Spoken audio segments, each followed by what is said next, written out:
બોલો શ્રી કૃષ્ણ કનૈયા લાલ કી જય. દ્વારિકાધીશ કી જય. સચ્ચિદાનંદ રૂપાય વિશ્વોત્પત્યાદિહેતવે તાપત્રય વિનાશાય શ્રી કૃષ્ણાય વયમ નમઃ. હેજી પ્રથમ નમો ગુરુદેવને, લરી લરી લાગો પાય, માર પિતાને વંદન કરું, રાખો શરણ નિમાય. હેજી મંગલ દિવસ યાજનો, મંગલ સૌનું થાય, દાસ જયસના માનજો, વંદન લાખ કરોડ દાસ જયસના માનજો, સૌ સંતોને રામ રામ.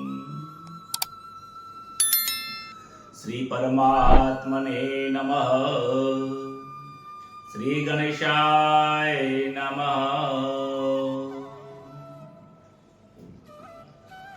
પરમ પવિત્ર શ્રીમદ ભગવદ ગીતા નું જે પઠન કરે છે, વાંચન કરે છે, આ ભગવદ ગીતાને જે જીવાત્મા પોતાના હૃદયની અંદર સ્થાપિત કરી દે છે, એને પરમ આનંદની પ્રાપ્તિ થાય છે.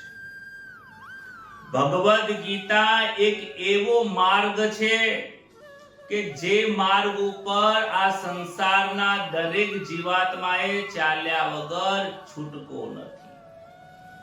જે જીવાત્માઓ આ માર્ગ ઉપર ચાલ્યા છે એ પરમ ગતિને પ્રાપ્ત થઈ ગયા છે. એમનું જન્મ અને મરણ બીજી વાર થતું નથી.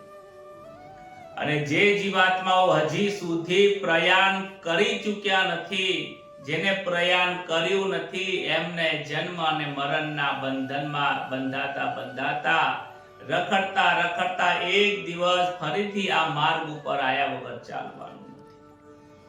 આપ સૌ સજ્જનો અને આપણને સૌને ભગવદની કૃપા પ્રાપ્ત થઈ છે કે આપણે એ માર્ગ ઉપર ચાલવા માટે નીકળી પડ્યા છીએ. મને પૂર્ણ એટલો વિશ્વાસ છે કે કરોડો કોટી જન્મોના પુણ્યના પ્રભાવે જ આજે ભગવદ ગીતાના માર્ગે ચાલવા માટે આપણને આજે આ અવસર પ્રાપ્ત થયો છે. આ અવસરને ચૂકાય એવો અવસર નથી.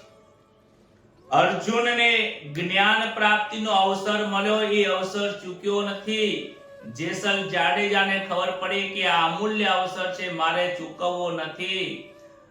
વાલ્મીકજીને ખબર પડી ગઈ કે મારે અવસર અમૂલ્ય મળ્યો છે, અમૂલ્ય અવસર ખોવો નથી.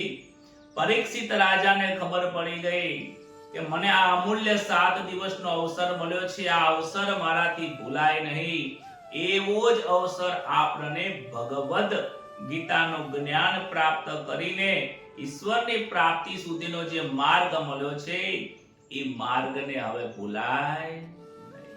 બોલો રાધે રાધે.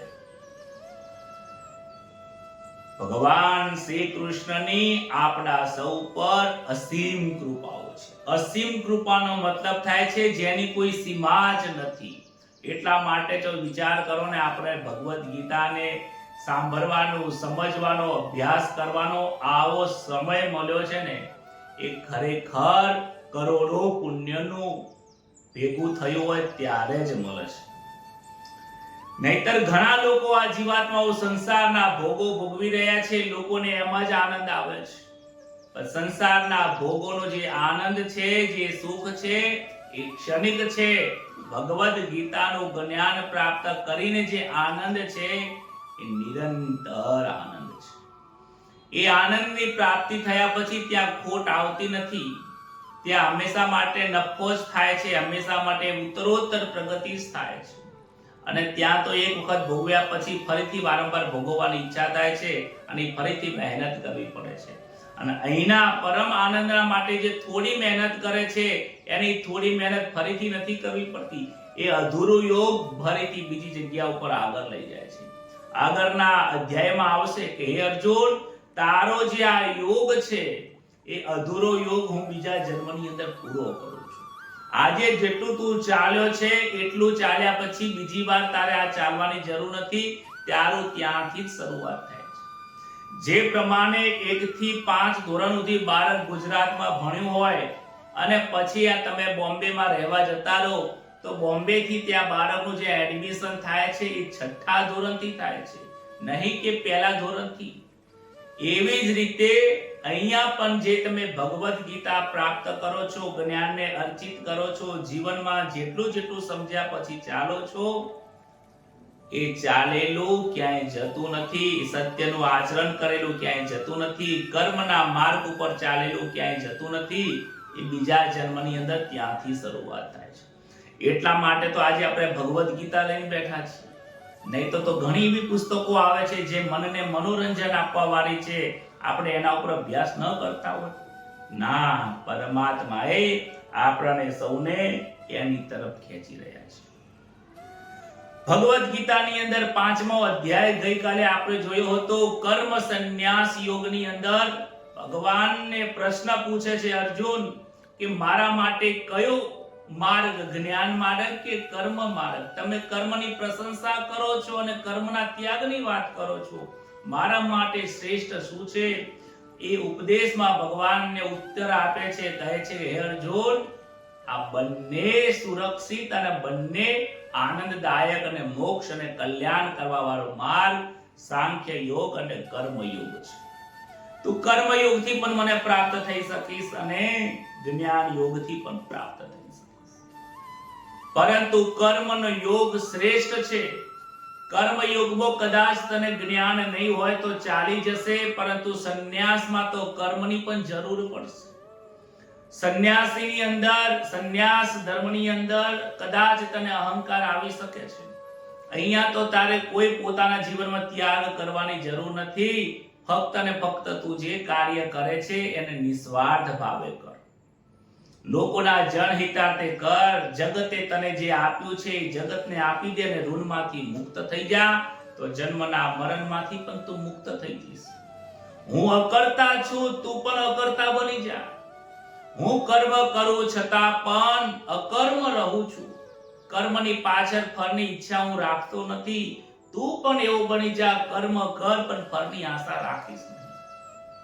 આ પ્રમાણે એમને અનેક પ્રકારના ઉદાહરણો આપીને એમને કર્મ યોગ, જ્ઞાન યોગ અને સંન્યાસ યોગ સુધી ભગવાન જ્ઞાન આપે છે. કર્મમાં સંન્યાસ હોવો ખૂબ જરૂરી છે. ઘણા લોકો કર્મ કરે છે પણ સંન્યાસ બાહ્ય હોય છે. બહારથી સંન્યાસ લઈ લે પણ અંદરથી તો કર્મ ચાલુ જ હોય છે. પરંતુ કર્મ જરૂર કર. સંસાર ભોગવ, સંસારમાં પૈસા કમા, નોકરી કર, ધંધો કર, પૈસા કમાઈ બધું જ કર, પણ સાથે એટલો વિચાર કર આ બધું જ મારે સંસારને આપી દેવાનું છે. આ કર્મ હું નથી કરતો. આ કર્મ મારા દ્વારા નથી થતું, ઈશ્વર દ્વારા જ થાય છે. ઈશ્વરને હું બધું વસ્તુ પરત કરી દઉં છું. જ્યારે તું આ રીતે અકર્મી બની જઈશ ને તો તું મને પ્રાપ્ત થઈ જઈશ. ભગવાન આગળ 11મા શ્લોકની અંદર કહે છે કાયેન મનસા બુદ્ધ્યા કેવલૈરતેન્દ્રિયૈરપી યોગિનઃ કર્મ કુર્વન્તિ સંગમ ત્યક્ત્વા આત્મશુદ્ધયે. ખૂબ સુંદર શ્લોકની અંદર કહે છે કર્મયોગી આસક્તિનો ત્યાગ કરીને, કેવળ મમતા રહિત થઈને, કર્મની પાછળ કોઈ પણ પ્રકારની મમતા ન રાખીને, ઇન્દ્રિયો અને શરીર અને મન બુદ્ધિ દ્વારા અંતઃકરણની શુદ્ધિને માટે જ કર્મ કરે છે. કર્મયોગી કેવો કર્મ કરે છે? કે કર્મયોગી એવા કર્મ કરે છે કે જેની પાસે એની આસક્તિ તો નથી, બાહ્ય આસક્તિ પણ નથી ને અંતરથી પણ આસક્તિ નથી. કર્મ કરે છે પરંતુ કોઈને ફળની આશા નથી. ઘણા લોકો કે હું કર્મ કરું પણ આપણે કોઈ લેવાની આશા નથી, પરંતુ અંતરાત્માની અંદર અંતરમાં લેવાની ઈચ્છા પડી હોય એટલે ભગવાન કહે છે કે આસક્તિ વગર, મમતા રહિત અને ઇન્દ્રિયો કીધી છે. ઇન્દ્રિય કહેતા આંખ, કાન, હાથ, પગ, મોઢું, વિચારવાની શક્તિ, સાથે સાથે શરીરની સાથે મનની અંદર પણ લેવાની ભાવના ન હોય. બુદ્ધિ દ્વારા, સૂક્ષ્મ બુદ્ધિની અંદર પણ ક્યાંય પણ એને કોઈ પણ પ્રકારની ભાવના, ફક્ત સેવા કરવાની જ હોય, લેવાની ભાવના ન હોય. બુદ્ધિ દ્વારા અંતઃકરણની શુદ્ધિ માટે જ કર્મ કરે છે. કર્મયોગી શાના માટે કર્મ કરે છે કે મારે મારું અંતઃકરણ શુદ્ધ કરવું છે. જોજો તમે એક વખત ક્યારેક કોઈને તમે દાન આપશો ને જો લેવાની ભાવના નહીં હોય ને, તમને ખૂબ આનંદ થશે, ખૂબ મોટા સુખની પ્રાપ્તિ થશે.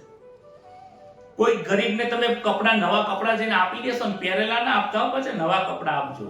કોઈ ગરીબને પાસે કપડા ન હોય, કપડા આપ્યા હોય, ખાવા માટે ભોજન ન હોય, જો ભોજન આપ્યું હોય, તો એ જે કર્મ કર્યા પછી જો તમને આસક્તિ ન હોય ને, તો જોજો તમારા અંતઃકરણ એકદમ શુદ્ધ અને નિર્મળ થઈ જશે. અને જો તમને કોઈ કર્મ કરણ પાછળ ફળની આશા હશે ને, તો તમારું અંતઃકરણ બળશે કે મેં જેટલું કર્મ કર્યું એટલું મને ફળ ના મળ્યું, મારી મહેનત પ્રમાણે મને રિઝલ્ટ ના મળ્યું. એટલે માણસ અંદરથી દુખી થાય છે, અને દુખી થયા પછી વારંવાર એની અંદર રાગ અને દ્વેષ ઉત્પન્ન થઈ જાય છે. મનુષ્ય જાતે જ દુખી થાય છે. ભગવાન એ જ રસ્તો બતાવે છે કે કર્મયોગી અંતઃકરણની શુદ્ધિ કરવા માટે કર્મ કરે છે. સાધારણ મનુષ્ય પોતાને માને છે કે ઇન્દ્રિયો અને પોતાની જાતે કર્મ કરું છું. દરેક સાધારણ મનુષ્ય શું કરે છે? આ કર્મ હું કરું છું. અને કર્મયોગી હું કર્મ કરું છું એવું માનતો જ નથી. એ પોતાને કરતાપણાનો ભાવ છોડી દે છે. આટલો ફરક છે. કર્મયોગી ફળની આશા નથી રાખતો, સાધારણ મનુષ્ય કર્મના ફળની આશા રાખે છે. કર્મયોગી લોકોની સેવા માટે કર્મ કરી દે છે. જોતો નથી આ ગરીબ છે, પૈસાવાળો છે, ઘરનો છે, બહારનો છે. ઘણા લોકો સેવા કરે તો પોતાની કુવાસી વધારે આપે, અને પારકી કુવાસી હોય ને, ફઈ હોય ને, દૂરના ફઈ થતા હોય ને, તો એની સાથે ભેદ રાખતા હોય છે. ત્યાં પછી આપણી બહારના છે ને, દૂરના છે ને, છેટા છે ને, ઓછું આપશો તો ચાલશે. તો એ આપવાનો જે ભાવ છે ને તમારો, એની ઉપરથી એનું ફળ નક્કી થઈ જાય છે કે તમારામાં ભેદ રહેલો છે. વ્યવહારમાં આ જે બધી વસ્તુ આપણે જીવનમાં જે જોઈએ છીએ, એ સાધારણ મનુષ્ય જેવું કાર્ય કરીએ છીએ સારું, પરંતુ સાધારણ મનુષ્ય જેવું કરીએ છીએ. એટલે કર્મયોગીનું જે ફળ પ્રાપ્ત થવું જોઈએ એ ફળ મળતું નથી. કહે છે કે અંતઃકરણની શુદ્ધિ માટે અંતઃકરણમાં રહેલો અહંતા અને મમતાને મારવી પડશે. જ્યારે આ કર્મ હું કરું છું, આ મારા દ્વારા કર્મ થાય છે, આ અહંતા અને મમતા એટલે એની પ્રત્યેનો રાગ, આ વસ્તુ મને ફરીથી પ્રાપ્ત થવું જોઈએ, આ સુખ જે મળ્યું વારંવાર મળે નહીં કહેતા. ઘણી વખત ભગવાન કહે આવો ને આવો સમય સદાય રાખજો. કેમ? એ સમય તમને અનુકૂળ છે, એ સમયથી તમે પ્રીતિ છે. આગળના શ્લોકમાં આવશે, પ્રીતિ અને અપ્રીતિની અંદર માણસ દુખી થતા હોય છે. એ પ્રીતિના કારણે, એ રાગના કારણે અંદરથી અહંકાર આવે. એટલે અહંતા અને મમતા આ જીવાત્માને બંધનમાં નાખી દે છે. જ્યાં સુધી મનુષ્ય કર્મ કરતી વેળાએ પોતાને માટે કોઈ પ્રકારનું સુખ ઈચ્છે છે, ચાહે મનથી ઈચ્છે કે અંતઃકરણથી ઈચ્છે, ત્યાં સુધી એ કર્મના બંધનમાંથી મુક્ત થતો નથી. જ્યાં સુધી ફળની આશા છે ત્યાં સુધી મુક્તિ થતી નથી. આગળના શ્લોકની અંદર કહે છે, યુક્ત કર્મ ફલમ ત્યક્તવા શાંતિમાપ્નોતિ નૈષ્ઠિકીમ અયુક્ત કામકારેણ ફલે સકતો નિબધ્યતે. શું કહે છે? કર્મયોગી કર્મ ફળનો ત્યાગ કરીને નૈષ્ઠિક શાંતિને પ્રાપ્ત થાય છે. આ નવો શબ્દ આપણી માટે આવ્યો છે, નૈષ્ઠિક શાંતિને પ્રાપ્ત થાય છે. ક્યારે? કર્મના ફળની આસક્તિનો ત્યાગ કરીને. પરંતુ સકામ મનુષ્ય, જે સકામ એટલે કામનાઓના રાખીને જે મનુષ્ય કર્તવ્ય કર્મ કરે છે, કોઈ પણ કાર્ય કરે છે, પરંતુ સકામ મનુષ્ય કામનાના કારણે ફળમાં આસક્ત થઈને બંધાઈ જાય છે. તમે જે કાર્ય કરો છો એ કાર્યમાં બે વસ્તુ રહેલી છે, એક તો બંધન રહેલું છે અને એક મુક્તિ રહેલી છે. બંધન રહેલું છે ત્યાં આસક્તિ છે, અને જ્યાં આસક્તિ નથી ત્યાં બંધનથી મુક્ત છે. જ્યાં હું કર્મ કરું છું એવો અહંકાર છે ત્યાં બંધન છે. આ અકર્મ હું નથી કરતો એ બંધનથી મુક્તિ આપે છે. એક કર્મ એવું છે કે આ કર્મ મને વારંવાર પ્રાપ્ત થવું જોઈએ, એની પાસે મમતા થાય છે, એ બંધન યુક્ત છે. નિષ્કામ કર્મ થાય છે, જ્યાં આસક્તિ નથી, જ્યાં બીજાના માટે જ કર્મ થાય છે, સેવા માટે કર્મ થાય છે, ત્યાં કોઈ બંધન થતું નથી. કેમ બંધન નથી થતું? કારણ કે એ મનથી એની સાથે જોડાયેલો નથી. આ શરીરથી કર્મ થાય છે અને જેનું ઋણ છે એ ઋણ એનું અદા કરી દે છે. કોઈ પાસેથી 100 રૂપિયા લીધા હોય તો 100 રૂપિયા આપી દઈએ એટલે ઋણમાંથી મુક્ત થઈ જઈએ. પણ જો 100 રૂપિયા જ્યાં સુધી ન આપો ત્યાં સુધી 101, 102, 103 જ્યારે સમય આવે તો 10% વ્યાજ સાથે કર્મ ભોગવવું પડે છે. ભગવાનની સાથે પણ વ્યાજ સાથે હોય છે. બહુ જો કર્મ તમે જો જ્યાં સુધી કર્મ ભોગવી ના દો ત્યાં સુધી એ વ્યાજ સાથે સમય આવે ત્યારે ભોગવવું પડે છે. કહે છે કે જેની બુદ્ધિ વ્યવસાત્મિકા છે, આગળ જોઈ ગયા વ્યવસાત્મિકા બુદ્ધિ કોને કહેવાય? કે જેનું લક્ષ્ય ઈશ્વરની પ્રાપ્તિ છે. ઈશ્વરની પ્રાપ્તિ સિવાય કોઈનું લક્ષ્ય નથી. એ વ્યવસાત્મિકા બુદ્ધિ જેની છે એ સાંસારિક આ દરેક કાર્યોની અંદરથી આસક્તિ રહિત થઈ જાય છે. એને તો આસક્તિ છે જ નહીં, એને તો એક જ આસક્તિ હોય છે. કઈ? મારે આ અંતઃકરણ શુદ્ધ કરીને મારે ઈશ્વરની પ્રાપ્તિ કરવી છે. એક જ લક્ષ્ય ઈશ્વર પ્રાપ્તિ, બીજું કોઈ લક્ષ્ય નહીં. કર્મ કરવામાં એક તો તાત્કાલિક ફળ મળે છે, બીજું પરિણામથી ફળ મળે છે. ફળ મળવાની રીતો અલગ અલગ હોય છે. કેવા કેવા ફળ આપે છે? એક દ્રશ્ય કર્મ ફળ હોય છે, એક અદ્રશ્ય કર્મનું ફળ હોય છે, એક હોય છે પ્રાપ્તિ કર્મ ફળ હોય છે, એક અપ્રાપ્તિ ફળ હોય છે. તમે કોઈ પણ કર્મ કરો ને એનું ફળ 4 વિભાગમાં મળતું હોય છે. દ્રશ્ય કર્મ એટલે શું? કે જે તમે કર્મ કર્યું અને તાત્કાલિક જ ભોગવાઈ જાય. માનો કે ભૂખ લાગી એટલે પાણી પીધું, પ્યાસ બુઝાઈ ગઈ. કે ભૂખ લાગી, ભોજન કીધું, પ્યાસ લાગી, પાણી પીધું. કદાચ કોઈને તમે કોઈ વસ્તુ 100 રૂપિયા આપ્યા અને સામે કોઈ વસ્તુ લઈ લીધી, કર્મ ભોગવાઈ ગયું.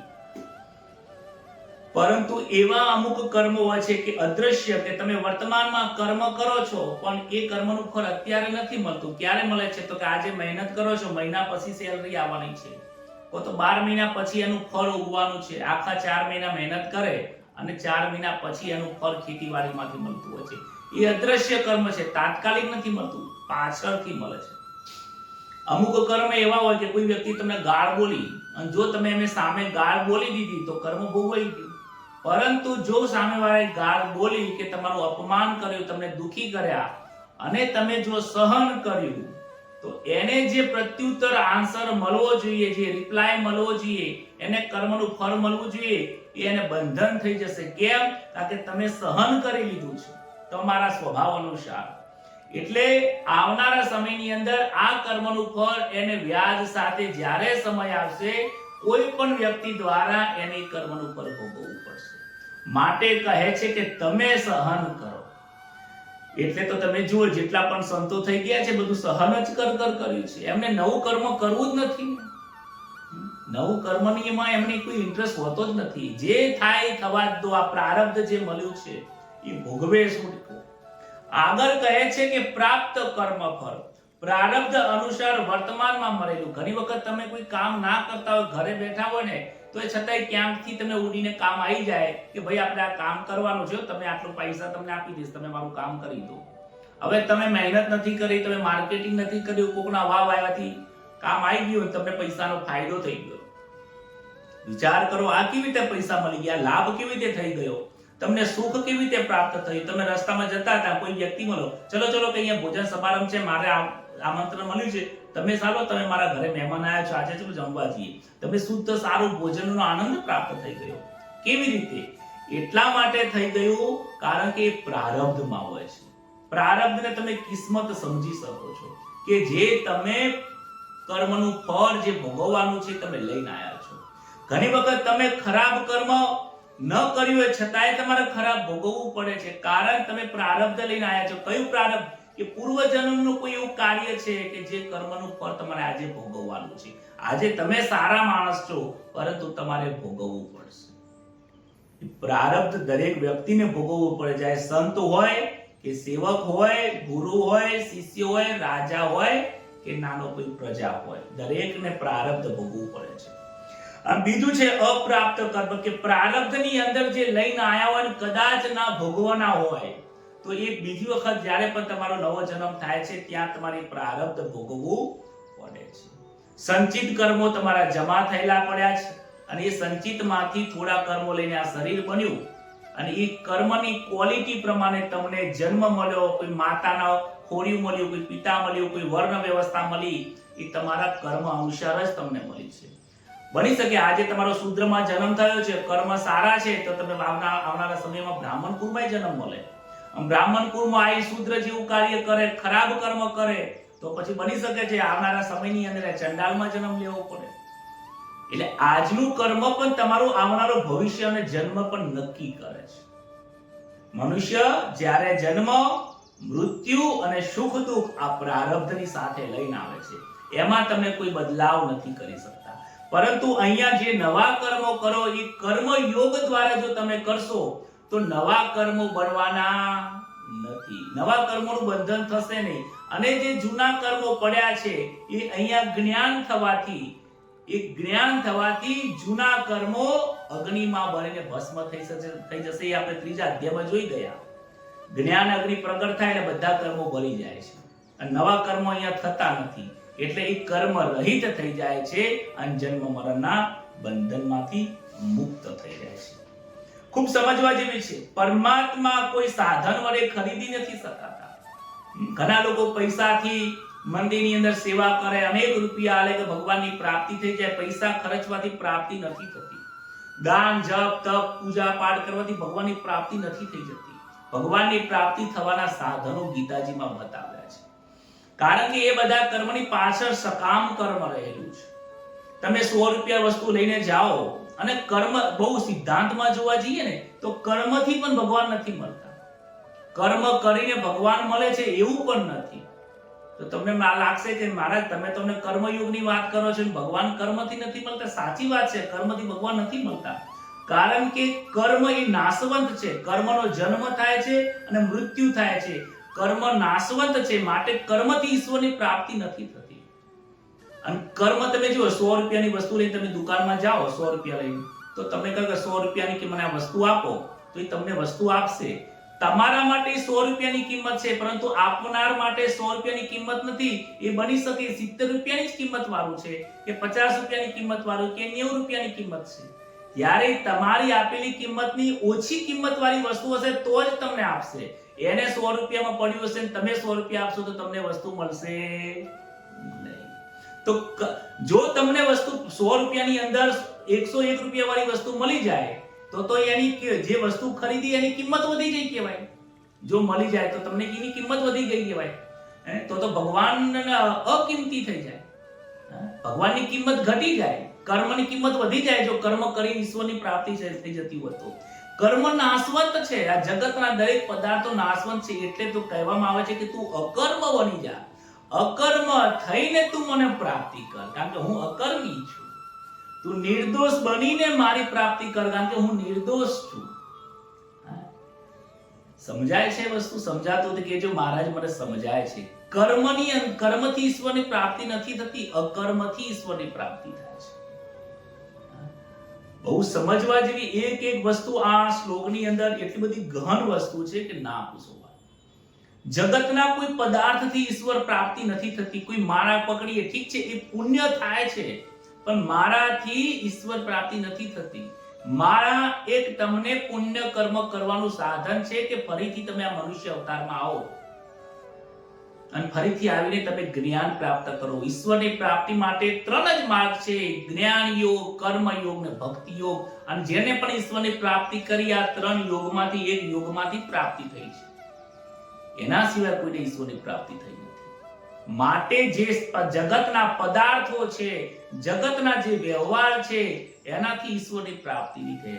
જે જગતના વ્યવહારની સાથે છે એ જગતમાં જ આવે છે. ઈશ્વરના વ્યવહારની સાથે જે સંકળાય છે એ ઈશ્વરની પ્રાપ્તિ કરે છે. જગતનો વ્યવહાર, જગત જે આપણે જોઈ શકીએ છીએ, ખાવું પીવું ફરવું હરવું બોલવું ચાલવું, એની સાથે આપણું મન અંતઃકરણથી જોડાણ થઈ જવું, આસક્તિઓથી જોડાઈ જવું, ભોગો જ ભોગવવા, એ સંસારનો વ્યવહાર છે. અને ઈશ્વરનો વ્યવહાર તો કહે છે કે તું અકર્મ બની જા, જ્ઞાન પ્રાપ્તિ કર, જે વસ્તુ મળે છે લોકો માટે જનહિતાર્થે વાપરી દે, તારામાં જે છે સર્વમાં છે, સર્વમાં એકને જોઈને તું વ્યવહાર કર. ઈશ્વર માટે સમાન છે બધું. તો આવો વ્યવહાર કરીશ, આ ઈશ્વરનો વ્યવહાર છે. ઈશ્વરનો વ્યવહાર જો આપણે ગઈકાલે જોઈએ કેટલો ઉદારતા વાળો છે. અને આ મનુષ્યનો વ્યવહાર કેવો છે? સામાન્ય મનુષ્યનો ઉદારતા વાળો નથી હોતો. તો સામાન્ય મનુષ્ય ઈશ્વરની પ્રાપ્તિ નથી કરી શકતો. જે ઉદાર વ્યક્તિ છે, જે કર્મયોગી છે, એ લોકો જ ઈશ્વરની પ્રાપ્તિ સુધી પહોંચે છે. આગળના શ્લોકમાં કહે છે, સર્વ કર્માણિ મનસા સંન્યસ્યાસ્તે સુખમ વસી નવદ્વારે પુરમ દેહી નૈવ કુર્વન્ન કારયન. શું કહે છે? જેની ઇન્દ્રિયો વશમાં છે, જેની 10 ઇન્દ્રિયો પોતાના વશમાં રહેલી છે, એવો દેહધારી પુરુષ, આ શરીરધારી પુરુષ, કોઈ દેવોની વાત નથી કરી, આ પુરુષની જ વાત કરી છે. એ પુરુષ પણ કેવો પુરુષ? નવ દ્વાર વાળા શરીર રૂપી નગરની અંદર, આ શરીરમાં 9 પ્રકારના દ્વાર કીધા છે. અને નગરમાં સઘળા કર્મનો વિવેકપૂર્વક મનથી ત્યાગ કરીને, નિસંદેહ કરતો હોવા છતાં અને ન કરાવતો હોવા છતાં પણ સુખપૂર્વક પોતાનામાં સ્થિર રહે છે. બહુ સમજવા જેવી વસ્તુ કે આ શરીરમાં 9 દ્વાર કીધા છે. જે જીવાત્મા શરીરમાં આવે છે, જીવાત્મા જાય છે, આત્મા અને જીવાત્માને અલગ અલગ સમજજો, એક ના સમજતા. જીવાત્મા કોણ છે? તો જીવાત્મા એ છે કે શરીરમાં રહેવા વાળો ભાવ, કે હું જયેશ છું તો આ જીવાત્મા છે, હું બ્રાહ્મણ છું, હું ક્ષત્રિય છું, આ ઘર મારું છે, આ પૈસા મારા છે, આ મારી પત્ની છે, આ મારા છોકરા છે, મારા મા બાપ છે. જે મારા પણાનો અંદર જે ભાવ મગજની અંદર, મનની અંદર જે બેસી ગયો છે, જે વાસના બેસી ગઈ છે, એ જીવાત્મા છે. જે ખોટું બેસી ગયું છે. જન્મ્યો ત્યારે તું બ્રાહ્મણ નતો, જન્મ્યો ત્યારે તું પિતા નતો, જન્મ્યો ત્યારે તું પંડિત નતો, જન્મ્યો ત્યારે તું જ્યોતિષ પણ નતો, શિક્ષક પણ નતો, જન્મ્યો ત્યારે આ ઘર પણ તારું નતું, કારણ કે તું લઈને તો આવ્યો જ નતો. એટલા માટે છે કે આ 9 દ્વાર વાળી શરીરની અંદર જે કયા 9 દ્વાર છે? કે 2 આંખો, 2 કાન, 4 નાકના 2 છિદ્ર, એટલે કેટલા? 6, 1 મુખ, 7, અને જ્યાં મળમૂત્રનો ત્યાગ કરીએ છીએ, ગુદા અને ઉપસ્થ, એ 2, એટલે 7 2 9. આ 9 દ્વાર આ શરીરમાં કીધા છે. જ્યારે પણ મૃત્યુના સમયે જીવાત્મા અહીંયાથી જે બીજું ખોડિયું ધારણ કરે, તો આ 9 દ્વારમાંથી જ જાય છે. અને 10મો એક દ્વાર કીધો છે, એ સહસ્ત્રાક્ષ દ્વાર કીધો છે. એ મહાન સંતો જે થઈ ગયા હોય, કે જેનો મોક્ષ થવાનો હોય, જ્યાં કર્મયોગી હોય, જ્ઞાન યોગી હોય, ભક્તિ યોગી હોય, એ લોકોનો આ જીવાત્મા અહીંયાથી સ્પર્શ થઈને ત્યાંથી ઈશ્વરમાં વિલીન થઈ જાય છે. તો આ 9 દ્વાર વાળી જે આ શરીરની રચના કીધી છે, એમાં એ દરેક પ્રકારના કર્મો કરે છે. પરંતુ કેવી રીતે કર્મ કરે છે? કે વિવેકપૂર્વક મનથી ત્યાગ કરીને કરે છે. માન લો કે તમે અમદાવાદમાં રહેતા હોય, તો અમદાવાદમાં ઘણા બધા કર્મો થતા હોય, રોડ રસ્તા બનતા હોય, ઘણા લોકો મરતા હોય, ઘણા લોકો જીવતા હોય, કોઈ સુખી થતા હોય, કોઈ દુખી થતા હોય. પરંતુ એ બધાને તમે કર્મ કરો છો એવું માની શકો? કે ના, કારણ કે બધા કર્મો અલગ અલગ કરે છે. બધા તમે અમદાવાદમાં રહો છો, અમદાવાદમાં થયેલા કર્મો બધા તમારા દ્વારા થતા નથી.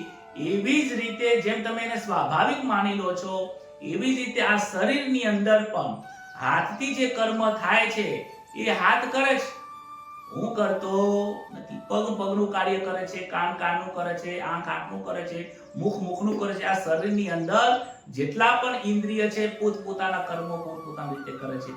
એમાં હું કાંઈ કરતો નથી, મનથી એનો ત્યાગ કરી દીધો છે. અને નિસંદેહ ન કરતો, એમાં કોઈ સંદેહ રાખતો પણ નથી.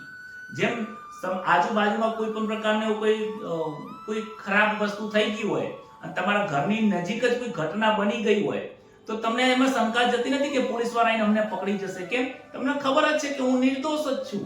ભલે મારું બાજુવાળાના ઘરની અંદર ગમે તે ચોરી થઈ હોય, આપણે કઈ નિર્દોષ છીએ, આપણે કઈ થવાનું જ નથી.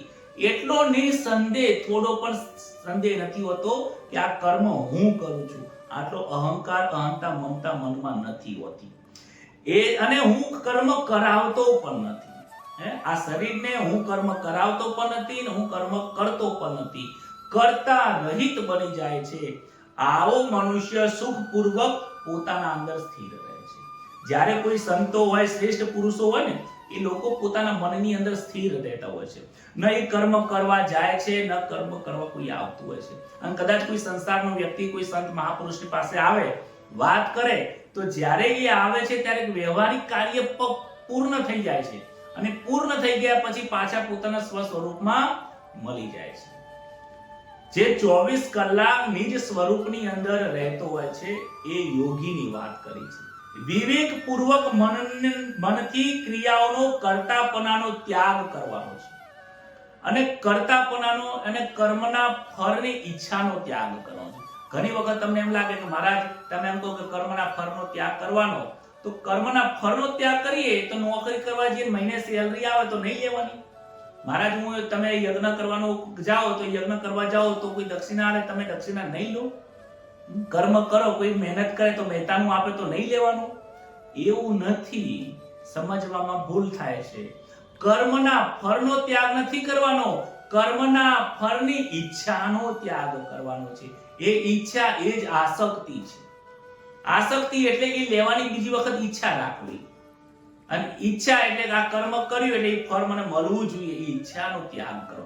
જો લખેલું છે સ્પષ્ટ, કર્તાપના માની લીધેના સંબંધનો ત્યાગ કરવાનો છે. કર્મના ફળનો ત્યાગ નથી કરવાનો. મહેનત કરો એટલે મહેનતનું તો ફળ મળવાનું જ છે.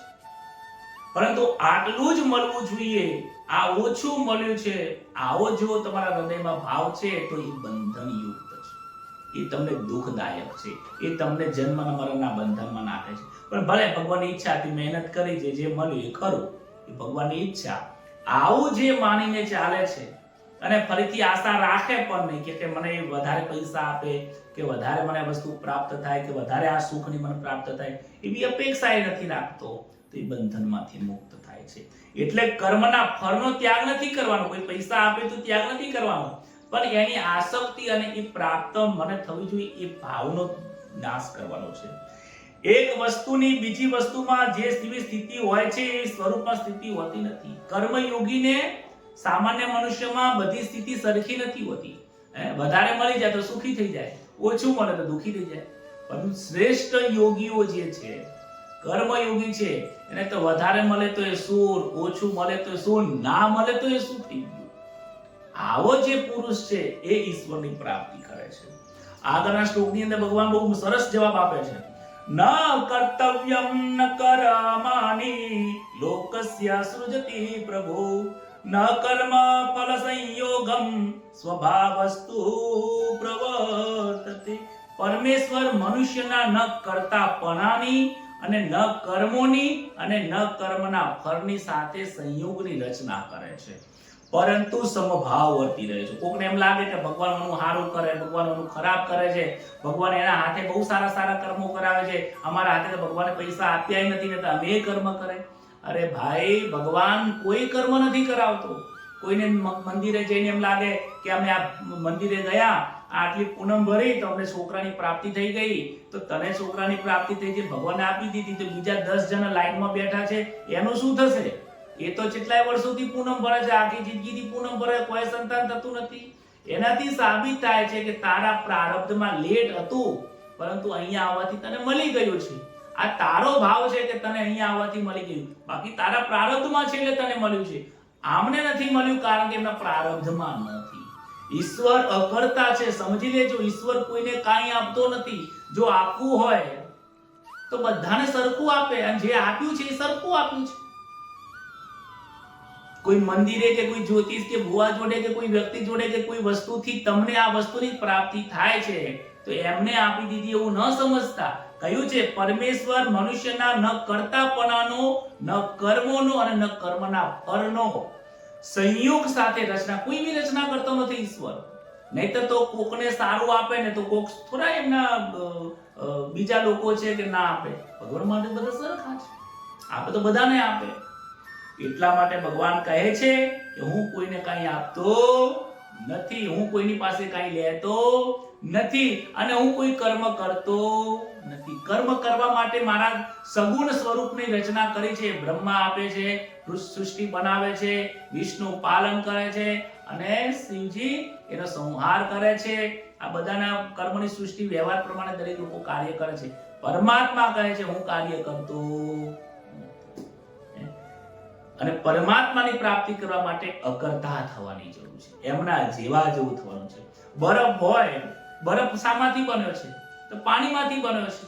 એ બરફ બની ગયો. હવે બરફને જો પાણી થવું હોય શું કરવું પડશે? એને પાણી જેવું થવું પડશે, પીગળવું પડશે. પાણી જેવો થશે તો બરફ પાણી થશે, નહીં તો થશે જ નહીં. બરફ જે એમને એમ રહેશે ફ્રીઝરમાં તો પાણી થવાનું જ નથી, એના મૂળ સ્વરૂપમાં જવાનું જ નથી. અને એક્ચ્યુઅલી જોવા જઈએ તો બરફની અંદર ભરેલું તો પાણી જ છે, પરંતુ ઘાટના કારણે એને બરફ કહેવાય છે. પાણીને બરફ નથી કહેવાતું. અને જેવું એ ઓગળી જાય છે એટલે એના સ્વ સ્વરૂપમાં મળી જાય છે. એટલે આપણને ઈશ્વર એ જ જ્ઞાન આપે છે કે તું અકર્તા બની જા, તું નિર્દોષ બની જા, મારા જેવો સમ બની જા, મારા જેમ ઉદાર બની જા અને મારા જેવા તું ગુણો ધારણ કરી દઈશ ને, કે જેવા પરમાત્માનું સ્વરૂપ છે એવું સ્વરૂપ તું ધારણ કરીશ ને, જીવન જીવીશ ને, તો નિસંકે નિસંદેહ તાને મારી જ પ્રાપ્તિ થવાની છે. હું કોઈને કઈ આપતો નથી. એટલે કોઈને એમ એવું વિચારવું નહીં કે આ ભગવાન બધાને આપે છે. દરેક વ્યક્તિ પોતપોતાના કર્મ અનુસાર બધા લઈને આવે છે. નાદતે કસ્યચિત પાપમ ન ચૈવ સુકૃતમ વિભો અજ્ઞાનેનાવૃતમ જ્ઞાનમ તેન મોહ્યંતિ જંતવ. 15મા શ્લોકની અંદર કહે છે સર્વવ્યાપી પરમાત્મા ન કોઈના પાપ કર્મને, સમજજો, ન કોઈના પાપ કર્મને ન તો શુભ કર્મને ગ્રહણ કરે છે. તમે ઈશ્વરને આપો કે હે ભગવાન હું તમને મારું પાપ બધું આપી દઉં છું, તમે લઈ લો. પરમાત્મા કોઈનું પાપ લેતા નથી. પરમાત્માને શું ભોગવવાનું છે? તો એ કર્યું છે તારે ભોગવવાનું છે. વાલ્મીકજી કહેતા હતા ને, વાલીઓ લૂંટારો કહેતો કે હું કર્મ કરી લાવું છું ખોટું કામ કરીને, તો જે ખોટું કામ કરીને લાઈન જે આલું છું ઘરવાળાને આપું છું તો ઘરવાળા ભોગવશે. નારદ મુનિ કે ભાઈ તારી ભૂલ થાય છે, આ તો તારું કર્તવ્ય છે ઘર લોકોનું ઘરનું પાલન પોષણ કરવું. તું 2 નંબરનું લાવે છે કે 3 નંબરનું લાવે છે કે મહેનત કરીને લાવે છે એ ઘરવાળાને જોવાનું નથી. એમનું લાલન પાલન કરવું એ તારો સ્વધર્મ છે. પરિવારનું પાલન કરવું તારો સ્વધર્મ છે. માટે તું જેટલું પણ ખોટું કરીને લાવી છે તારે એકલાને જ ભોગવવાનું છે અને તું જ ભોગવીશ. જ્યારે આ વસ્તુની ખબર પડી ત્યારે એમનું જીવન બદલાઈ ગયું. અરે હું ખોટું કર્મ કરું, ફળ બધાએ ખાય અને મારે એકલાને જ ભોગવવાનું, આવું મારે કામ કરવું. એટલે જે કર્મ કરે છે એને જ ભોગવવું પડે છે. અને એમાં ભગવાન કહે છે કે હું તો હું કોઈનું પાપ લઉં છું અને ન તો કોઈના શુભ કર્મને ગ્રહણ કરું છું. કોઈ વ્યક્તિ મને વસ્તુ આપે કે ભગવાન શ્રી કૃષ્ણ અર્પણ આ બધું તમને અર્પણ કરું છું, એ આપણો ભાવ છે કે ભગવાનને અર્પણ કરું છું. ભગવાન શું કહે છે? હું કોઈનું શુભ કર્મ લેતો નથી, કારણ કે સારું કર્મ તમે કર્યું છે તો તમારે ભોગવવાનું જ છે. તમે કોઈને દાન પુણ્ય જપ તપ તીરથ કરી કોઈની સેવા કરી તો એ સેવાનું ફળ તમને જ મળવાનું છે. અને કોઈનું ખોટું કર્યું છે તો તમારે જ ભોગવવાનું છે. ન તમારું હું સારું લઉં છું ન તમારું ખોટું. નહીં તો જો ભગવાન બધું લઈ લે તો ગ્રહણ કરતા બની જાય. એ ભાઈ પોતે પણ કરતા બની જાય કે કોકનું લે છે. ભગવાન કે હું કોઈનું લેતો નથી. એ એકદમ ન્યુટ્રલ છે. કહે છે પરંતુ અજ્ઞાન વડે જ્ઞાન ઢંકાયેલું છે અને તેનાથી બધા જીવો મોહિત થાય છે. હું આ સંસારમાં બધે જગ્યાએ છું પણ બધા લોકો મારો અનુભવ નથી કરી શકતા, કારણ કે અજ્ઞાનની કારણે એ લોકો મને જોઈ નથી શકતા. ઘરની અંદર અંધારું હોય તો વસ્તુઓ જોઈ નથી શકાતી, પણ જે બી લાઈટ ચાલુ કરીએ એટલે અંધારું જતું રહે અને એ વસ્તુઓ દેખાય છે. રાત્રે વસ્તુઓ દેખાતી નથી, અંધારું છવાયેલું હોય છે, પણ જેવો સૂર્યનો ઉદય થાય એટલે સંસારની દરેક વસ્તુઓ આપણને દેખાય છે. હવે દેખાય છે એનો મતલબ એવો નથી કે સૂર્યોદય થયો એટલે બધી વસ્તુઓ નવી પ્રગટ થઈ. નવી વસ્તુ પ્રગટ થતી નથી. વસ્તુઓ તો પહેલા પણ હતી, અંધારામાં પણ હતી અને એની વસ્તુ અજવાળામાં છે. ફરક એટલો છે કે સૂર્યને ઉદય થવાથી દેખાય છે, લાઈટ ચાલુ કરવાથી ઘરમાં વસ્તુ દેખાય છે. બાકી વસ્તુ તો અંધારું હતું તો પણ એ એઝ ઇટ ઇઝ પડી હતી. એવી જ રીતે આ દેહની અંદર પરમાત્મા છે. આ સંસારમાં પરમાત્મા સભર રહેલા છે. દૂધમાં જેમ ઘી રહેલું છે એમ પરમાત્મા સભર રહેલા છે. પરંતુ અજ્ઞાનના કારણે, મોહના કારણે, આ માયાના અજ્ઞાનના કારણે તું મને અનુભવ નથી કરી શકતો. તારા હૃદયમાં જ બેઠો છું. તું બોલી રહ્યો છે ને મારી સત્તાથી જ બોલી રહ્યો છે. તું સાંભળી રહ્યો છે મારી સત્તાથી સાંભળી રહ્યો છે. અરે તું 1 કલાક જ્યાં ભાગવત કથામાં આવીને બેઠો છે ને એ મારી સત્તાથી બેઠો છે. નહીતર અહીંયાથી ઉપાડીને તને કેટલાય લોકો બહાર કાઢી નાખે. જે પણ તું ક્રિયા કરે છે સત્તા મારી છે. લાઈટ થવાની સત્તા વિદ્યુતની છે. આપણે તો ફક્ત સ્વિચ જ પાડીએ છીએ અને સ્વિચને બંધ કરીએ છીએ. કર્મ કરવા વાળા આપણે છીએ. સત્તા તો વિદ્યુતની છે, એટલે પરમાત્માની છે. એટલે અજ્ઞાનના કારણે તું મન જોઈ શકતો નથી.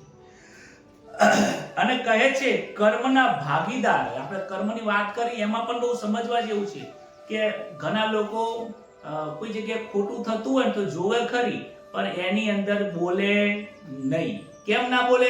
જો આપણે બોલવા જઈશું તો આપણે પણ એ કર્મનું ફળ ભોગવવું પડશે. એટલે ઘણા લોકો બહુ બુદ્ધિશાળી હોય પાછા કે બોલે નહીં. કોક કે કરીએ તમે સાચું બોલો તો ખરી યાર, બોલો તો ખરી, પણ ના બોલે. મગનું નામ મરી પાડે જ નહીં, મોઢું બંધ કરી નાખે, ચૂપ રહે, કશું બોલે નહીં. એટલે એના મનમાં એમ કે આપણે આ કોઈ કર્મની અંદર બંધન થતું નથી. પણ ખાસમાં બંધન થાય છે. કેવી રીતે થાય છે? કર્મનું ફળ 2 રીતે બંધન કરે છે. એક કર્મ કરવા વાળો પણ બંધનયુક્ત છે અને એક કર્મ કરાવવા વાળો પણ બંધનયુક્ત છે. અને કર્મ થઈ રહ્યું છે એનો જે ભાવ જો અંતરમાં થાય તો પણ એ કર્મ થઈ રહ્યું છે. તમને ખાવાની ઈચ્છા ન થાય, ખાવાનું કે મારે ખાવું નહીં, ભૂખ નહીં, ઈચ્છા નહીં ખાવું, પણ અંતર તો બોલતું હોય કે ભાઈ ખાવાની ઈચ્છા થાય છે, તો સમજી લો તમને ખાવાની ઈચ્છા છે. તમે કોઈનું ખોટું નથી કરી રહ્યા, પણ મનની અંદર અંતરમાં દ્વેષ રહેલો છે. તો બાહ્ય ભલે ન દેખાતો પણ અંતરનો દ્વેષ એ તમારા દ્વેષનું કાર્યનું ફળ તમને ભોગવવું પડશે. તમે કોઈ જગ્યા ઉપર સાચું બોલવાનું હોય, જો ન બોલો, તમે સાચી વાત તમને કહેવામાં આવે, સત્ય વાતની હુંકારો ના ભરો, તો પણ તમને દોષ લાગે છે. કેમ કે તમને સત્યનો સાથ નથી આપ્યો. એટલે જ ભીષ્મ પિતામહને સૈયા ઉપર સુવાનો વારો આવ્યો હતો. પિતામહ, દાદા, હું જાણું છું તમે કોઈ પાપ નથી કર્યું, પણ તમે પાપને જોયું છે. પાપ થતું હતું ત્યાં બેઠા હતા. જે પાપી હતો એની સાથે તમે ઉભા રહ્યા હતા. આટલો જ તમને તમારું પાપ છે. જો એને સહકાર પણ નતો આપ્યો, એમને નતું કીધું તું આ કાર્ય કર, ના પણ પાડી હતી, પણ એ જગ્યાને છોડી ના ગયા, એ ત્યાં બેસી રહ્યા. એટલી કર્મનું ફળ થયું. એટલે કર્મ કરાવવા વાળો, કર્મ કરવા વાળો અને કર્મ સારું ખોટું જે પણ થતું હોય એવું અંતરની અંદર ભાવ થતો હોય કે રસ અંદર થોડો જાગતો હોય, તમારા અંતરનો જ રસ જાગતો હોય, ભલે તમે દબાઈને બેઠા હોય, તો પણ એ કર્મનું માનસિક કર્મ તમારે ભોગવવું પડે છે. માનસિક કર્મ થાય છે જે આપણે જોઈ ગયા, શારીરિક કર્મ થાય છે અને બોલીને વાચિક પણ થાય છે. એટલે આ 3 કર્મથી દૂર ભાગો, કારણ કે આ 3 કર્મ આપણે બંધનયુક્ત છે. નોકરી કરતા હોય અને શેઠે કીધું કે ભાઈ તારે આ ખોટું જ બોલવાનું છે, એટલે શેઠના કહેવાથી આપણે જૂઠું કામ કરીએ છીએ. જો હવે સાચું કહેવા જઈએ તો ભાઈ આપણે કશું કરી શકતા નથી, આપણે નોકરીમાંથી છૂટા કરી દે. એટલે શેઠના જોડે આપણે ખોટું કામ કરવું પડે છે. એટલે આપણે એમ કે શેઠ કરાવે છે, હું ક્યાં કરું છું? તો કર્મ તું કરે છે એટલે તારે ભોગવવું પડે છે. અને શેઠના મનમાં એમ કે ખોટું હું શું કરું, હું થોડું ખોટું કરી છું, ખોટું હું બીજા જોડે કરાવડાવું છું, જૂઠું પીલો પડે છે. ઘણી વખત ખોટું કામ કરવા માટે લોકો બીજાને આગળ કરે, તું કે જા આગળથી, તું કહીએ જા, તું કહીએ, કારણ કે પોતે પણ નિર્દોષ બની જાય. પરંતુ કર્મ કરાવવા વાળો પણ એટલો જ ભાગીદાર બનતો હોય છે. આ વસ્તુને ખાસ યાદ રાખવું. તદ્બુદ્ધ્ય યત્સદાત્માન તત્તિષ્ઠાસ્વાત પરાયણઃ ગચ્છન્ત્યન પુનરાવૃત્તિમ જ્ઞાન નિધૃત કલ્મિષાં. જેમની બુદ્ધિ તદાકાર થઈ ગઈ, નવો શબ્દ આવ્યો છે તદાકાર. શબ્દ આ સમજવાની જરૂર છે. જેમની બુદ્ધિ તદાકાર થઈ ગઈ છે, જેનું મન તદાકાર થઈ ગયું છે, જેમની સ્થિતિ પરમાત્મા તત્વ સ્વરૂપ છે, એવા પરમાત્મા પરાયણ સાધકો જ્ઞાન દ્વારા પ્રાપ રહિત થઈને અપુનરાવૃત્તિને પામે છે. અપુનરાવૃત્તિને આપણે સમજીશું. આ શ્લોકની અંદર 17મા શ્લોકમાં બે શબ્દો આયા છે, તદાકાર, જેની બુદ્ધિ તદાકાર થઈ ગઈ છે. તદાકાર એટલે શું? તદાકારને બીજા શબ્દોમાં સમજી લઈએ આપણે, એકાકાર સમજી લઈએ. તદાકારનો બીજો અર્થ થાય છે એકાકાર. એકાકાર શું? એટલે એકમેક. નીકળે બધું આ એકમેક થઈ ગયું છે. કે એકની અંદર લીંબુનું પાણી હોય, એકમાં ખોળનું પાણી હોય, પછી બે જણામાં મિક્સ કરો એટલે બંને મિક્સ થઈ જાય, પછી બંનેમાં સરખું થઈ જાય. આમાં જેટલી મીઠાશ છે, ખટાશ છે, એટલી મીઠાશ ને ખટાશ આમાં આવી જાય છે. બંને એકાકાર થઈ ગઈ. પહેલા તદાકાર અલગ અલગ હતું, પછી શું થઈ ગયું? એકાકાર થઈ ગયું, તદાકાર થઈ ગયું, એક જ થઈ ગયું. જેવી રીતે આપણે આ રૂમની અંદર બેઠા છીએ, તમે ઘરની અંદર બેઠા, એ હાલ તમે ક્યાં બેઠા છો? કે ઘરમાં બેઠા છો. પછી આ ઘરની તમે ત્યાં બેઠા રહો, પણ બાજુની ચારે ચાર દિવાલો ઉતારી દેવામાં આવે તો તમને કહેવામાં કે હવે તમે ક્યાં બેઠા છો? તો કે હું બહાર બેઠો છું. પછી ઘર કહેવામાં આવતું નથી. ઘર કેમ કહેવાતું હતું? એ દિવાલના કારણે ઘરમાં કહેવાતું હતું. એ તમે તો ત્યાં જ બેઠા છો, એ દિવાલ ઉતરી ગઈ તો હવે ઘર જતું રહ્યું તો શું રહ્યું? કે હું બહાર આકાશમાં બેઠો છું, ખુલ્લામાં બેઠો છું. જેવી રીતે ઘડો હોય, એ ઘડાની અંદર સૂર્યનું પ્રતિબિંબ પડે તો એ પ્રતિબિંબ શામાં છે? તો ઘડાની અંદર પડે છે, તો ઘડાકાશની અંદર પડ્યું છે. અને ઘડો ફોડી દેવામાં આવે તો ઘડાની અંદર રહેલું જે આકાશ છે, પ્રતિબિંબ ક્યાં જાય છે? સૂર્યનું પ્રતિબિંબ સૂર્યમાં જતું રહ્યું. પાણી જમીન ઉપર ઢોળાઈ ગયું અને ઘડાની અંદર જે આકાશ હતું, ખુલ્લી જગ્યા હતી, ક્યાં જતી રહી? આ મહાકાશમાં મળી ગઈ. ઘટાકાશ મહાકાશમાં મળી જાય છે. આ મહાકાશ ચિદાકાશ એટલે ચૈતન્ય સ્વરૂપમાં મળી જાય છે. એવી રીતે જેની બુદ્ધિ તદાકાર થઈ ગઈ છે, જેનું મન પણ તદાકાર થઈ ગયું છે, અને કેવી રીતે? કે જેમની સ્થિતિ પરમાત્મા તત્વમાં છે. પરમ તત્વ એક જ છે. આ સંસારમાં એવું કોઈ આકાશ તત્વ, એવી જગ્યા, એવી કોઈ વસ્તુ, કેવી પ્રાણી, પશુ, મનુષ્ય, જડ પદાર્થ, કોઈ પણ વસ્તુ એવી નથી કે જ્યાં પરમાત્મા તત્વ ન રહેલું હોય, જ્યાં પરમાત્મા સભર ના હોય. જેમ દરેક જગ્યાએ હવા રહેલી છે, એવી રીતે પરમાત્મા સભર રહેલા છે. જેમ આકાશ તત્વ સભર રહેલું છે, જ્યાં જાઓ ત્યાં આકાશ આકાશ આકાશ. તમારી મારી વચમાં જે જગ્યા છે એ પણ આકાશ છે. મુઠ્ઠીવાળી એમાં જે જગ્યા છે એ પણ આકાશ છે. આકાશની જેમ પરમાત્મા રહેલા છે. અને આકાશ ક્યાં રહેલું છે? ચિદાકાશમાં રહેલું છે. પરમાત્માની અંદર આ બધું સંકળાયેલું છે.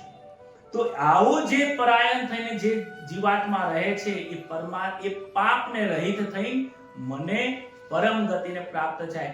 અપુનરાવૃત્તિ એટલે પુનરાવૃત્તિ થતી નથી. વારંવાર પુનરપી જનનમ પુનરપી મરણમ, વારંવાર આ પુનરાવૃત્તિ થતી નથી. અપુનરાવૃત્તિ એટલે જેની પુનરાવૃત્તિ ના થાય, જન્મ મરણના બંધનમાંથી મુક્ત થઈને એ મને પ્રાપ્ત થાય છે. અસતનો સંગ જ પુનરાવૃત્તિનો જન્મ થાય છે. જ્યાં સુધી સંસારનો સંગ છે ત્યાં સુધી જન્મ અને મરણ છે, ત્યાં સુધી પુનરાવૃત્તિ ચાલુ રહેશે. જ્યારે પણ આ પુનરાવૃત્તિ પરમાત્મા તત્વમાં જતી રહેશે, જ્યારે મન અને બુદ્ધિ ઈશ્વર તત્વમાં, વ્યવસાત્મિકા બુદ્ધિમાં જતી રહેશે, આ ભગવદ ગીતા જે બતાવ્યો, કર્મ યોગ બતાવ્યો, જ્ઞાન યોગ, સાંખ્ય યોગ બતાવ્યો, એ માર્ગે ચાલવાની શરૂઆત થઈ જશે, અપુનરાવૃત્તિ થઈ જશે. ત્યાં શું થઈ જશે? સતનો સંગ થઈ. સતના સંગથી ઈશ્વરની પ્રાપ્તિ થાય છે, અસતના સંગથી સંસારની પ્રાપ્તિ થાય છે. એટલે તો કહ્યું છે કે એક દેશીય હોય ત્યાં આવવું અને જવું હોતું નથી. દ્વિદેશીય હોય, જે વસ્તુ એક દેશીય હોય ત્યાં આવવા જવાનું, ત્યાં આવવું જવું, ત્યાં બધું પટી જાય છે. જ્યાં જન્મ અને મરણ બધું તૂટી જાય છે. જ્યારે ઈશ્વર જેવો છે એવો આ જીવાત્મા થઈ જાય, પોતાની સ્વ સ્વરૂપની નિજ સ્વરૂપની ઓળખાણ થઈ જાય છે, ત્યાં સર્વત્ર પરિપૂર્ણ થઈ જાય. જ્યાં જોવું ત્યાં તું જ દેખાતો હોય છે. જેની સાથે વ્યવહાર કરે બધું એકમિક વ્યવહાર થઈ જાય છે. વિદ્યા વિનય સંપન્ને બ્રહ્મણે ગવિહસ્તિને સુનિચૈવ સ્વાપાકે ચ પંડિતા સમદર્શિન. ખૂબ સુંદર શ્લોક છે, આમાં સમજવા જેવું. જ્ઞાની પુરુષો વિદ્યા વિનયુક્ત બ્રાહ્મણમાં, ચંડાળમાં તથા ગાય અને હાથી તેમજ કૂતરામાં પણ સમરૂપ પરમાત્માને દેખવા વાળા હોય છે. જેની બુદ્ધિ સમ થઈ જાય છે, જે સમાન ભાવથી દરેકમાં જોવે છે. મેં જોયું ને કે અપુનરાવૃત્તિ થઈ જાય છે. જે તદાકાર વૃત્તિ થઈ જાય છે, જેમાં દરેકને અંદર પોતાનું આત્મ સ્વરૂપ દેખાય છે. પશુઓમાં, પ્રાણીઓમાં, જીવજંતુઓમાં, દરેકમાં જ્યારે આત્મ તત્વ પરમાત્મા જ્યારે દેખાતા હોય ત્યારે વ્યવહાર પણ એવો થઈ જતો હોય છે, જીવન એનું બદલાઈ જતું હોય, ત્યારે એ પરમાત્માની પ્રાપ્તિ થતી હોય છે. કહે છે કે બ્રાહ્મણની અંદર બ્રાહ્મણ કેમ પૂજનીય છે? કારણ કે બ્રાહ્મણ વિદ્યા વિનયયુક્ત, બ્રાહ્મણમાં વિદ્યાથી ભરપૂર હોય છે, જ્ઞાનથી ભરપૂર હોય છે. જો બ્રાહ્મણની પાસે જ્ઞાન ના હોય તો એ બ્રાહ્મણ પૂજનીય નથી હોતો. એ બ્રાહ્મણ કેમ પૂજનીય છે? કારણ કે એ વિદ્યા વિનયથી શોભે છે.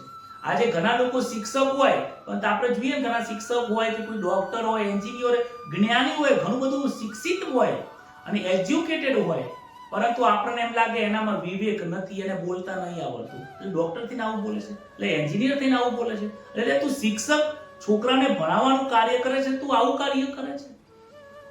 વિદ્યા વિનયથી શોભે છે, એટલે અહીંયા લખ્યું વિદ્યા વિનય સંપન્ને. અને બ્રાહ્મણમાં એ વસ્તુ ભરપૂર ભરેલી હોય છે. જે વિદ્વાન છે, જે જ્ઞાન પ્રાપ્ત કર્યું છે, એ વિદ્યા વિનયથી, એટલા માટે એ પૂજનીય છે. તો બ્રાહ્મણની પૂજા કરવામાં આવે છે, ન કે ચાંડાલની. ચાંડાલની પૂજા નથી થતી, કારણ કે ત્યાં વિદ્યા નથી, ત્યાં વિનય નથી. એટલે એવો નથી કે ચાંડાલ નીચ છે. બંનેની દ્રષ્ટિમાં સમજજો, દ્રષ્ટિમાં બંને સરખા જ હોય છે, પરંતુ પૂજા ચાંડાલની નથી થતી, પૂજા બ્રાહ્મણની થાય છે. બ્રાહ્મણની કેમ?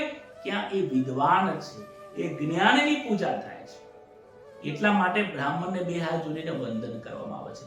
ચાંડાલને એટલે પૂજા નથી કરવામાં આવતી. હાથી અને ઘોડા સવારી તો ગધેડા ઉપર પણ થાય, સવારી તો ભેંસ ઉપર પણ થાય, પરંતુ એ શોભતી નથી. સવારી તો હાથી અને ઘોડા ઉપર શોભતી હોય છે. કહે છે ગાય પૂજનીય બને છે. દૂધ ગાયનું પીવાનું હોય કે ન કૂતરીનું દૂધ પીવાનું હોય. કૂતરી પણ દૂધ આપે છે, પણ એ પીવા માટે નથી, એ એના બચ્ચા માટે છે. મનુષ્ય માટે પૂજનીય જો કોઈ દૂધ હોય તો એ ગાયનું દૂધ છે. દૂધ તો ઘણા બધા આપે છે, ઘણા બધા પ્રાણીઓ દૂધ તો આપતા જ હોય છે, ફિમેલ હોય બધા, પણ એ બધું પૂજનીય, બધું પીવા લાયક હોતું નથી. ગાયનું દૂધ પીવા લાયક, માટે ગાય પૂજનીય છે. હાથી અને ઘોડા ઉપર સવારી શોભતી હોય છે કે ન ગધેડા ઉપર શોભે છે. એટલે કેવું છે કે એનો મતલબ એવું નથી કે ગધેડા પ્રત્યે કે કોઈ કૂતરા પ્રત્યે કે ખરાબ ભાવ હોય છે. ભાવની અંદર, અંતઃકરણની અંદર સમાનતા હોય છે. બ્રાહ્મણ હોય કે શૂદ્ર હોય, વિચાર દ્રષ્ટિમાં, અંતરમાં ભાવ સરખો જ હોય છે, પરંતુ વ્યવહારમાં ભેદની જરૂર છે. જ્યારે પૂજા કરવા જાઓ તો પછી ત્યાં પૂજા કરવી પડે. પછી તમે ચાંડાલની પૂજા કરો ન ચાલે. કૂતરાની પૂજા કરો, ઘણા લોકો કૂતરાને ચાંદલો કરે, પૂજા કરે, એટલે કૂતરાની પૂજા ના હોય, પૂજા ગાયની હોય. ઘણા લોકો કૂતરાને લઈને મંદિરે આવે, અમારા ઘરનું સદસ્ય, એટલે પ્રાણી છે, એના પર પ્રેમ રાખો, એને ખવડાવો, પીવડાવો, બધું રાખો, પરંતુ એની પણ એક સીમિત વ્યવહાર છે. તમારી છોકરીને કૂતરા જોડે પહેરાવશો? ના, એવો તો વ્યવહાર નહીં કરે. તો આજે લોકો સમ વ્યવહાર માટે શું કે બ્રાહ્મણની છોકરી કે તમે શૂદ્ર જોડે પહેરાવશો, તમે સમાન સમજતા હોય, પોતાની દીકરીને કરો. શાસ્ત્રમાં લખ્યું છે રોટી અને બેટીનો વ્યવહારમાં ભેદ હોય છે. બ્રાહ્મણની છોકરીને ક્ષત્રિય જોડે કેવી રીતે લગ્ન થાય? વર્ણાશ્રમ અલગ છે. લગ્ન કરવાની જે પ્રથા છે વર્ણાશ્રમના શોભતી હોય છે. કૂતરાના લગ્ન કોઈ ગધેડા જોડે થાય? ન થાય. જેનો જે વર્ણ છે, જેની જે જાતિ છે, એમાં જ શોભતું હોય છે, પરંતુ પ્રેમ અને ભાવ સમાન હોય છે. કોઈ વ્યક્તિ ગરીબ હોય તો એની સેવા કરવી જોઈએ, એને બે પૈસા આપીને એને વ્યવહાર ચલાવવા માટે એની મદદ કરવી જોઈએ. અંતરની અંદર ભાવ સરખો રાખો, પણ વ્યવહારમાં તો ભેદ હોવો જ જોઈએ. બતાવે છે, કહે છે ભાવાદ્વૈતમ સદા કુર્યાત ક્રિયાદ્વૈતમ ન કુત્રચિત. આ તત્વ ઉપદેશ નામના પુસ્તકની અંદર શ્રી આદિ શંકરાચાર્ય મહારાજે પોતાના ભાષ્યમાં લખ્યું છે કે ભાવમાં સદા અદ્વૈત રહેવું, બધામાં પરમાત્મા છે એવો ભાવ રાખવાનો. તો પરમાત્મા તો કૂતરામાં પણ રહેલો છે, ગાયમાં પણ છે, પશુમાં પણ છે, જીવજંતુઓમાં પણ છે, દુર્જનમાં પણ છે, સજ્જનમાં પણ છે, બ્રાહ્મણમાં છે અને બીજી જાતિમાં પણ છે. કોઈ જાતિ ઊંચ નીચ નથી, પરંતુ દરેકના વ્યવહાર અલગ અલગ હોય છે. પૈસા માંગવા માટે એકાઉન્ટ વાળા જોડે જ જવાનું હોય, માર્કેટિંગ વાળા જોડે પૈસા માંગવા ન જવાનું હોય. ઓફિસમાં પણ દરેકના કાર્યોના અલગ અલગ વર્ણાશ્રમ પ્રમાણે કાર્ય આપેલા જ હોય છે. એટલે એ પ્રમાણે કાર્યમાં ભેદ રહેલો છે, પરંતુ અંતરમાં ભેદ રહેલો હોતો નથી. અને જે અંતરમાં ભેદ રાખે છે એ મને પ્રાપ્ત થતો નથી. કહે છે કે સમરૂપ પરમાત્માને દેખવા વાળા છે, પરમાત્માને જોવાનો છે, કર્મની અંદર તો ભેદ રહેલો જ છે. બરાબર છે. આગળ કહે છે આગળના શ્લોકમાં આવે છે યહી વ તૈજિતમ સર્ગે યેસામ સામ્યે સ્થિતમ મનઃ નિર્દોષમ હિ સમમ બ્રહ્મ તસ્માદ બ્રહ્મ નિતે સ્થિતા. જેનું અંતઃકરણ સમતા સ્થિર છે ને, એ વાત અંતઃકરણમાં જે સ્થિર છે અને જીવિત અવસ્થામાં જે સકળ સંસારને જીતી લીધો છે, એ બ્રહ્મ અને નિર્દોષ સમ છે, એટલા માટે એ બ્રહ્મમાં સ્થિર થાય છે. જેના મનના અને બુદ્ધિની અંદર દરેકની અંદર ઈશ્વર તત્વનો જ વિચાર કરી રહ્યો છે, એ બ્રહ્મ સ્વરૂપ જ જીવન જીવી રહ્યો છે. એનો વ્યવહાર ભલે ગમે તે હોઈ શકે, પરંતુ એના જીવનના અંદર એનો હૃદયની અંદર ભાવ જે છે એ ઈશ્વર તત્વનો રહેલો છે. સ્વાભાવિક પરમ તત્વના સ્વરૂપમાં સ્વાભાવિક સ્થિતિનો અનુભવ થતા મન બુદ્ધિની અંદર રાગ દ્વેષ છૂટી જાય છે. જેને આત્મ તત્વનો અનુભવ થાય છે એના રાગ દ્વેષ તૂટી જાય છે. જેવી રીતે પૂર્વ દિશાની અંદર પહાડ હોય, પશ્ચિમ દિશામાં પણ પહાડ હોય, અને પૂર્વ દિશામાં સૂર્ય ઉગે તો આપણને દેખાય નહીં. કેમ? કારણ કે પહાડ છે. પણ પશ્ચિમ દિશામાં તમે જુઓ ને તો પશ્ચિમ દિશા ઉપર પહાડ ઉપર તડકો આવે એટલે તમને દેખાઈ જાય કે ભાઈ સૂર્યોદય થઈ ગયો છે. તમારે ત્યાં અંધારું હોય પણ તમારા પશ્ચિમના પહાડ ઉપર શું દેખાતું હોય કે સૂર્યનો પ્રકાશ ત્યાં આવતો હોય, તમને લાગે કે ભાઈ સૂર્યોદય થઈ ગયો. એવી જ રીતે જ્યારે આવા બ્રહ્મ દ્રષ્ટિ વાળા લોકો હોય છે, એમના જીવનના વ્યવહારની અંદર એના મનના અંતઃકરણના ભાવની અંદર કોઈ ફરક પડતો નથી. વ્યવહારમાં કદાચ તમને અલગ દેખાઈ શકે, પણ એમના ભાવ અંતઃકરણમાં સમાનતા દેખાતી હોય છે. કેવી રીતે દેખાતું હોય છે કે એની કોઈ નિંદા કરે તો એ શાંત હોય છે, સુખ મળે તો એ શાંત, દુઃખ મળે તો એ શાંત. એમને સુખ દુઃખ કઈ ફરક પડતો નથી. નિંદા સ્તુતિ સુખ દુઃખની કોઈ અસર પડતી નથી.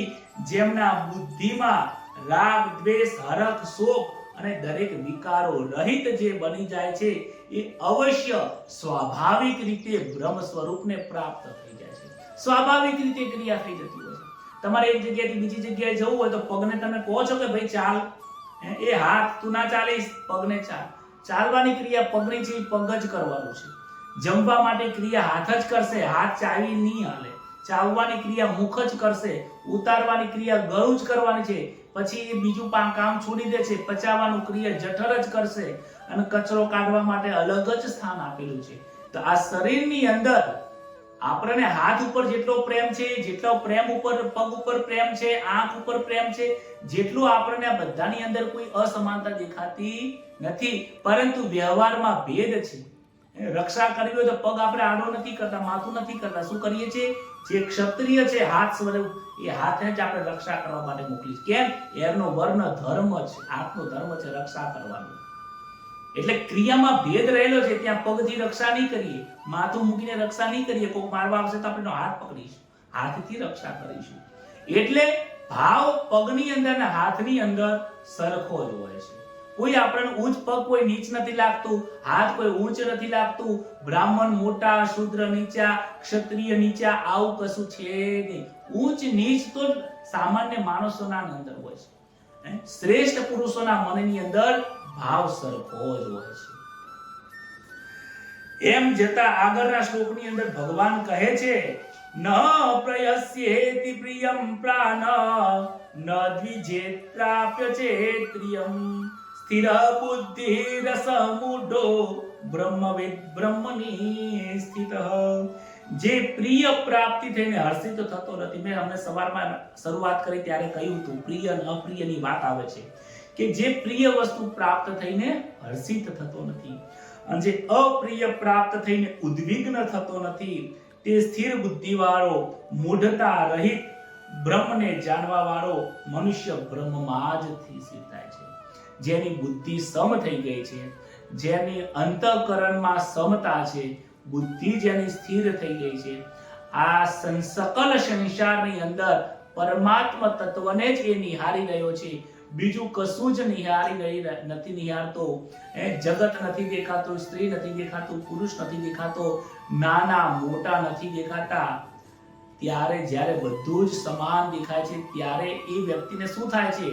પ્રિય વસ્તુ મળી જાય, સારી વસ્તુ ગમતી મળી જાય તો એને કોઈ હરખ થતો નથી. અને કદાચ દુઃખદાયક વસ્તુ પ્રાપ્ત થઈ જાય તો એને દુઃખ પણ થતું નથી. નરસિંહ મહેતાને સમાજની બહાર કાઢી નાખ્યો તો દુઃખે થતું નથી. અને ભગવાને આઈને એમના કામો કરી ગયા, ભગવાન આઈને કાર્ય કરી ગયા તો એ હરખ ગેલા પણ થઈ જતા નથી. એ તો એકદમ શાંત રહે છે. મીરાબાઈને જહેર પ્રાપ્ત થયું તો પણ એ દુઃખી થયા નથી. અને ઈશ્વરની પ્રાપ્તિ થાય તો પણ હરખ સુખ થતા નથી, કારણ કે એમનું સ્વસ્વરૂપ નિજ સ્વરૂપમાં જ રહેતા હોય છે.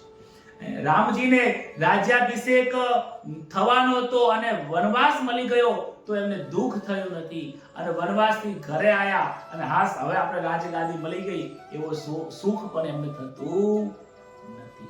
હરખ અને સુખ નથી જેના ઉરમાં, એ જ વ્યક્તિ સમતા રાખીને એના જીવનની અંદર બ્રહ્મ તત્વને પ્રાપ્ત કરી શકે છે. અને આમ જોવા જઈએ તો કોઈ પણ મનુષ્ય બ્રહ્મથી અલગ તો છે જ નહીં, પરંતુ એને ઓળખાણ નથી એટલા માટે છે. ઘરમાં હીરો તો પડ્યો છે, હૃદયની અંદર હીરાની ખાન પડી છે, પરંતુ એ હીરાની ઓળખાણ નથી. એટલે પથરાની જેમ આ બીજી જગ્યાએ લવવા માર કરે, ખાવામાં, પીવામાં, ફરવામાં, ભોગવામાં, આ સંસારમાં હીરા દેખાય છે, પણ તારી હીરાની ખાન અંદર પડી છે એ તું જોતો જ નથી. એ હીરાની ખાન જ્યારે હાથમાં આવી જાય ને ત્યારે જિંદગી ભરની નહીં, જન્મો જન્મની ગરીબી મટી જાય છે, જન્મો જન્મનું દુઃખ મટી જાય છે, જન્મો જન્મની ભીડ મટી જાય છે, જન્મો જન્મનું અજ્ઞાન મટી જાય છે, અને જન્મો જન્મના લેવાના ચક્કરના ફેરા પણ મટી જાય છે. આ જ જ્ઞાન ભગવદ ગીતાની અંદર કર્મ સંન્યાસની અંદર 5મા અધ્યાયમાં ભગવાન શ્રી કૃષ્ણ અર્જુનને સમતા રૂપી જ્ઞાન આપે છે. આ જ્ઞાનને આપણે સૌ આપણા હૃદયની અંદર આપણે ઉતારીએ, આ જ્ઞાનને પ્રાપ્ત કરીએ અને ભગવાનને પણ પ્રાર્થના કરીએ, પ્રભુ આ જે જ્ઞાન અમે અર્ચિત કર્યું છે, આ અર્ચિત કર્યા પછી અમે અમને વ્યવહારમાં ઉતારી શકીએ એવી શક્તિ આપો, સમજણ શક્તિ આપો. અમને પણ અર્જુન જેવા અમે બની શકીએ, પરીક્ષિત જેવા અમે બનીએ. તમારા સૌના અમને ભગવાનના અમને દર્શન થાય, આપ સૌને પણ પરમાત્માની પ્રાપ્તિ થાય, એ જ શુભકામનાઓ સાથે મારી વાણીને આજે હું વિરામ આપું છું. બોલો શ્રી કૃષ્ણ કનૈયા લાલ કી.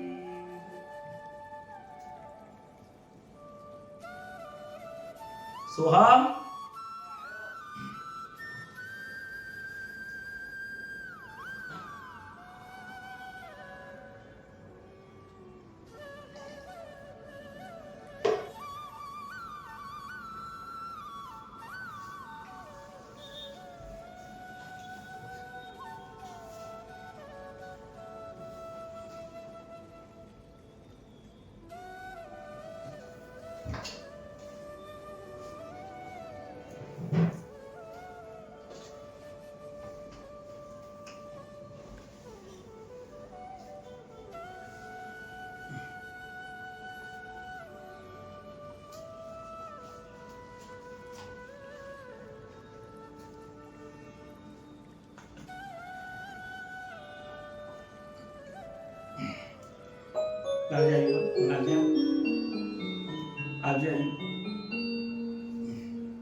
આવો દરરોજની જેમ કથાના અંતની અંદર ફરીથી હરે રામ રામ રામ હરે હરે, હરે કૃષ્ણ કૃષ્ણ કૃષ્ણ હરે આ મંત્રના ધૂનથી કીર્તન કરીએ. આવો.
લાલ કી જય. દ્વારિકાધીશ કી જય.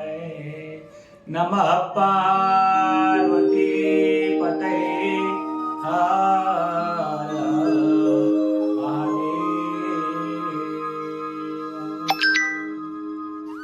સૌને જય શ્રી કૃષ્ણ. રાધે રાધે.